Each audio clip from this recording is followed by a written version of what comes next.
did you?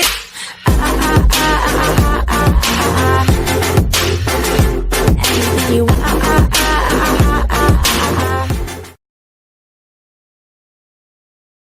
Can you afford to ignore these two flawless indicators that signal a gold price of $890?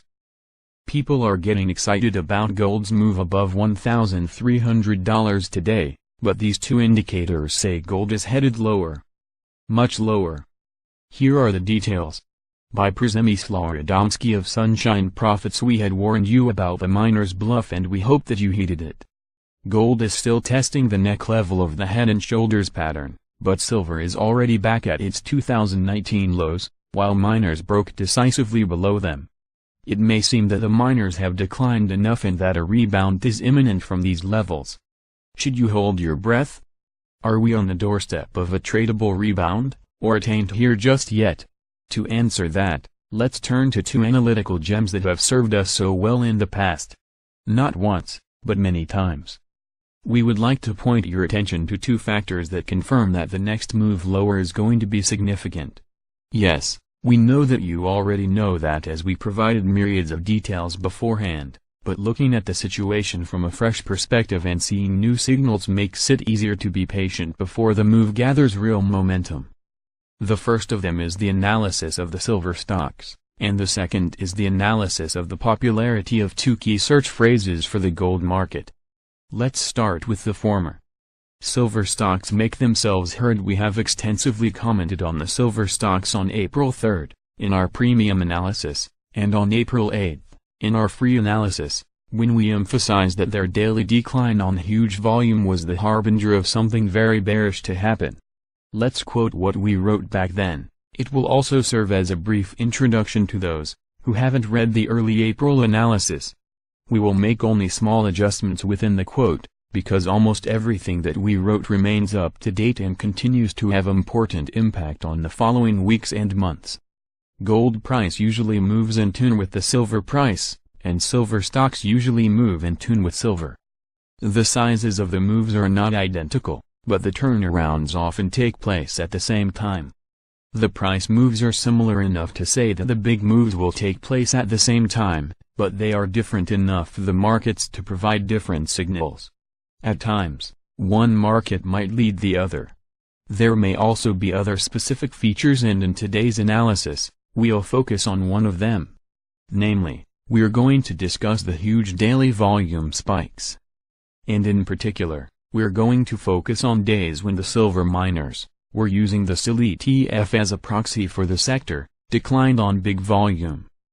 There were quite a few such days since early 2016, and they were almost all characterized by analogous price action, not only in the case of silver miners, but also in the case of gold. To put it simply, gold usually took a dive after silver miners declined on huge volume. The above doesn't reveal the efficiency, nor the severity of the signal, though. As far as efficiency is concerned, note, we are leaving the numbers as they were in early April. We will comment on the update later in a few paragraphs. There were 19 signals and 15 of them were good, or excellent, shorting opportunities. In two cases, it was unclear if it was a good shorting opportunity or not. There were only two cases when the signal clearly failed, in December 2016 and in December 2018. None of the failed signals is similar to the current case, as silver stocks are neither after a breakout, nor after several month-long decline, so let's consider the neutral signals. One of them was mid-July 2016 case where the market moved higher one more time before forming the final top, and the other one was the September 2018 situation, when the market moved lower in the near term, but that was actually the start of a bigger up leg. One case was a good shorting opportunity in the medium term, but a bad one in the near term, and the other case was the opposite. None of them clearly invalidated the signal, but to be conservative, we can say that only one additional case confirmed the signal, while the other one didn't. This means that, based on information that was available in early April, we get the ultimate efficiency of 84.2%, 16 out of 19. That's an extremely high efficiency, and that's not everything. You see, the very recent price, volume action in silver stocks was not average. It was special. There are two reasons for it. The daily volume was higher than what we saw previously. In fact, it was the highest daily volume that we ever saw in case of the SIL ETF. The volume spike took place right after a major breakdown. The April 1st volume in the silver miners was no April Fool's Day joke. It exceeded the previous record by about 30%. Out of the recent years, we saw the biggest daily volume during a decline in silver in 2016, in August and September. That was the beginning of the biggest decline in gold of the recent years.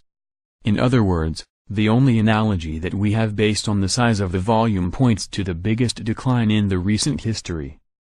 And the volume was even bigger this time. It broke the previous record. Will the decline be bigger than the late 2016 one? That's what is very likely based on many other gold trading techniques and what the above silver chart is confirming. Moving to the second point, silver miners are right after a major breakdown. There were two similar breakdowns in the recent past that were then followed by the huge volume signal. That was in August 2016 and in June 2018. In both cases, silver miners and gold continued to decline for many weeks. Both the above-mentioned factors suggest that 84.2% efficiency is likely understated and should in reality be higher. In particular, both links point to analogy between the current situation and what we saw in August 2016. It then took gold less than 4 months to decline over $200. And let's keep in mind that the volume was much higher this time, so the move, based on the above chart alone, could also be bigger this time. Basically, everything about the above signal remains up to date. The only thing that changed is the efficiency. It's now even better. The huge volume decline in early April was indeed followed by visible declines in the entire precious metal sector, and this adds to the credibility of the technique. There was one more case in late April when we saw a relatively big volume during a daily decline, and this was also a great shorting opportunity in the silver stocks. It was relatively neutral in case of gold and silver, but it was clearly a great shorting opportunity in case of the mining stocks.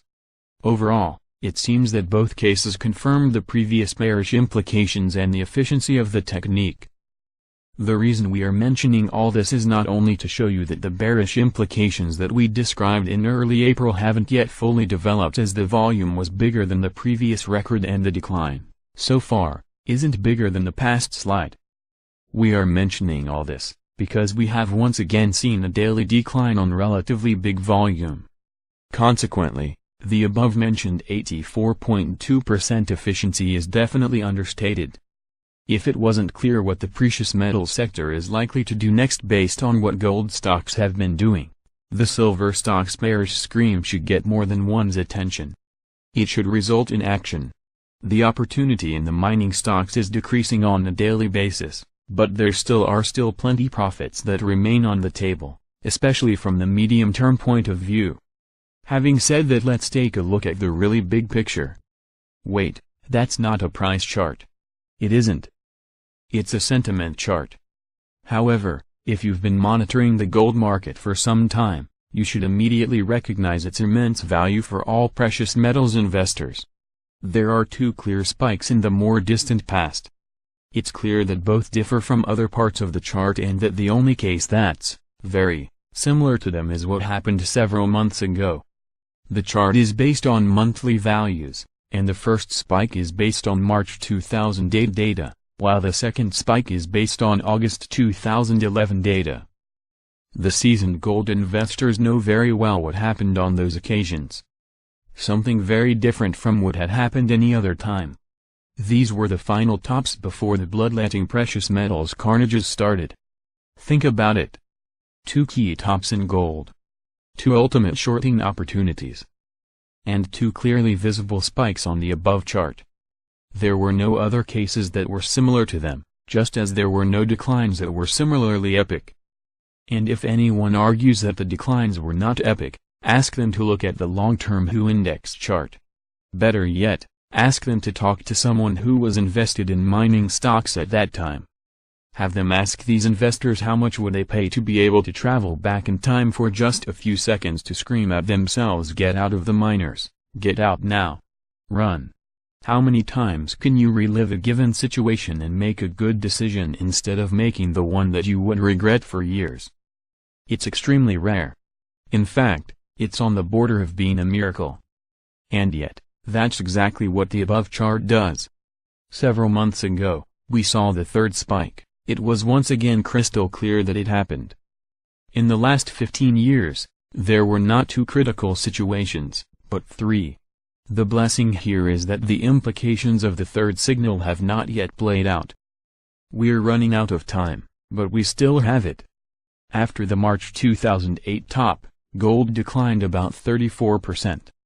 After the August 2011 top, gold declined about 20% initially, but since there were no new tops since, it seems that it's more appropriate to focus on how much it declined before the medium-term decline ended and became the multi-year consolidation.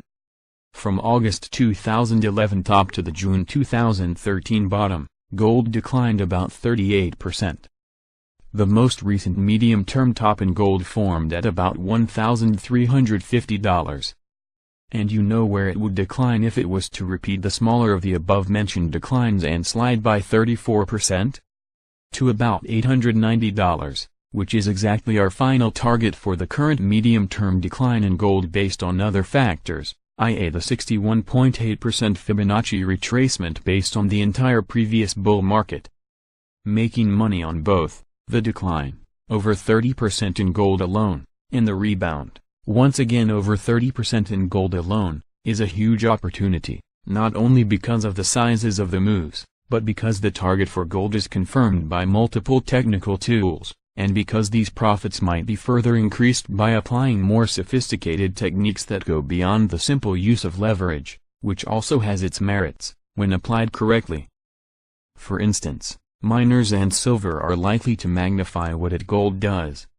There's a tremendous difference in taking advantage of it all compared to simply waiting for gold to slide and then to come back to the current price levels, which wouldn't result in any return. The sleepless nights during gold's decline would be included in such profitless package at no extra charge, though. It's incredible that we received such a clear confirmation of what's to come. The only more incredible thing will be when someone knows all this and then still chooses to ignore it, losing the opportunity. You have been warned.